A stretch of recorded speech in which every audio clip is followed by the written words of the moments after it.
Hello and welcome to HMTV digital. Israel and Hamas వీటికి సంబంధించి జరుగుతున్న యుద్ధం మనకు తెలుసు. దాదాపు ప్రపంచ దేశాలన్నీ కూడా చాలా నిశ్చితంగా గమనిస్తూ ఉన్నాయి. అసలు యుఎన్ సైతం చెప్తున్నా ఆల్రెడీ ఆగటలేదు ఈ యుద్ధ ప్రకంపనలు. ఒకరిపై ఒకరు దాడి చేసుకుంటూనే ఉన్నారు. అందులో భాగంగా ఇజ్రాయెల్ ఆల్మోస్ట్ ఆల్ ప్రతి దాన్ని కూడా ధ్వంసం చేస్తూ వెళ్తోంది, ప్రతి సిటీని. అండ్ మొత్తానికి చూస్తే కనుక విధ్వంసక క్షిపణులతో విరుచుకుపడుతోంది. మొత్తానికి ఈ యుద్ధానికి సంబంధించి కూడా లేటెస్ట్ వార్తలు వస్తూ ఉన్నాయి. అయితే ఇప్పుడు నెట్టింటి వైరల్ అవుతున్న ఒక వార్త ఏమిటంటే, ఇజ్రాయెల్ ప్రధానిని బెంజమిన్ నెతన్యాహు చేసినటువంటి ఒక తీవ్ర వ్యాఖ్య. అదేమిటంటే, సంపూర్ణమైనటువంటి విజయాన్ని సాధించే వరకు కూడా ఈ యుద్ధాన్ని ఆపేది లేదంటూ ఆయన ప్రధాని బెంజమిన్ నెతన్యాహు కూడా తేల్చెప్పారు. హమాస్తో తాము చేస్తున్నటువంటి యుద్ధంపై అమెరికా నుంచి విమర్శలు పెరుగుతున్న తరుణంలో నిన్న ఆయన ఈ మేరకు స్పందించడం జరిగింది. ఎలాంటి ఒత్తిళ్లు తమను నిలువరించలేవని, పోరాటం నుంచి అసలు వెనక్కి తగ్గేదే లేదని ఆయన స్పష్టం చేస్తున్నారు. ఇప్పుడు ఎన్నికలకు వెళితే యుద్ధాన్ని ఆపేయాల్సి వస్తుందని, దేశం 6 నెలల పాటు స్తంభించిపోతుందని కూడా చెప్పారు ఆయన.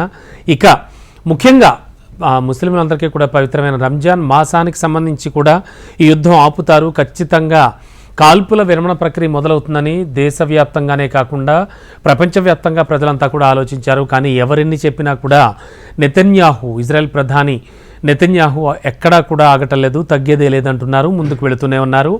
వారి దాడులన్నీ కూడా, లక్ష్యాలన్నీ కూడా కంప్లీట్ చేసుకుంటూ వెళ్తున్నారు. అన్ని లక్ష్యాలను కూడా చేరుకోవడానికి ముందే యుద్ధాన్ని ఆపేస్తే ఇజ్రాయెల్ ఓటమిని అంగీకరించినట్లు అవుతుంది. అందువల్లే మేము ఏ ఒత్తిళ్లకు తలగొలేం, హమాస్ను పూర్తిగా అంతమొందించాలి అనుకుంటున్నాం, బందీలకు విముక్తి కల్పించాలి అనుకుంటున్నాం, గాజా మరెప్పుడు ఇజ్రాయెల్కు ముప్పుగా మారకుండా చూస్తాం, రఫాలో హమాస్పై దాడి చేయడానికి మా సైన్యం ఇచ్చిన ప్రణాళికలు ఆమోదం తెలిపాం, పని పూర్తయ్యేందుకు కొన్ని వారాలు పడుతుంది, కానీ అది సాకారం అవుతుంది అంటూ కూడా ఆయన వివరించడం జరిగింది. ఇదిలా ఉంటే యుద్ధం ప్రారంభమైన కొద్ది రోజుల తర్వాత నుంచి కూడా మరోవైపు వాణిజ్య నౌకలే లక్ష్యంగా హౌతీ తిరుగుబాటుదారులు దాడులు చేస్తూనే ఉన్నారు. ఎర్ర సముద్రానికి దారి తీసేటువంటి కీలకమైన జలమార్గంలో, ప్రపంచ రవాణా వ్యవస్థకు కీలకమైన మార్గంలో యెమెన్కు చెందిన హౌతీ తిరుగుబాటుదారులంతా కూడా తెల్లవారుజామున ఒక నౌకపై దాడి జరిపారు గల్ఫ్ ఆఫ్ ఏడెన్ వద్ద. ఇది చోటు చేస్తున్నట్లుగా బ్రిటన్ తెలియజేసింది.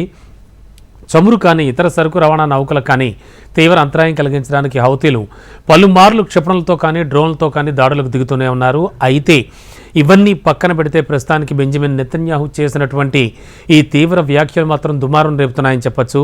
ఆయన చేసిన ఈ వ్యాఖ్యలు ఖచ్చితంగా యుద్ధాన్ని విరమిస్తే మేము ఓటమిని ఒప్పుకున్నట్టు అవుతుంది అనేటువంటి ఆయన వ్యాఖ్యలు కూడా చాలా కలకలం సృష్టిస్తున్నాయని చెప్పచ్చు.